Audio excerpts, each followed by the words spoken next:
बहुत आसान होती है, मगर हम बेकार की टेंशनों में इसको ज़ाया कर देते हैं। ये नहीं मिला, वो नहीं मिला, इसने बात नहीं की, उसने नहीं की। बेकार की बातें हैं सब, कोई बात नहीं करता तो इसमें अफसोस कैसा। सबकी अपनी ज़िंदगी है और अपने रूल। रिश्ता खून का हो या एहसास का, किसी को मजबूर करके अपनी तरफ मुतवज्जा करना गलत है। चिल करें, अपने साथ रहना सीखें, काम करें और फारिग वक्त में अपना पसंदीदा मशगला जो भी है उसमें मसरूफ़ रहें। बस बेकार की बातों से उलझना छोड़ दें। जो आपको अहमियत नहीं देते, अपनी ज़िंदगी में आप भी उनको सरसरी से शामिल रखें। आटे में नमक हो या ना हो, रोटी तो बन ही जाती है।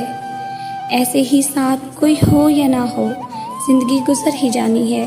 बस खुद पर तवज्जो दें।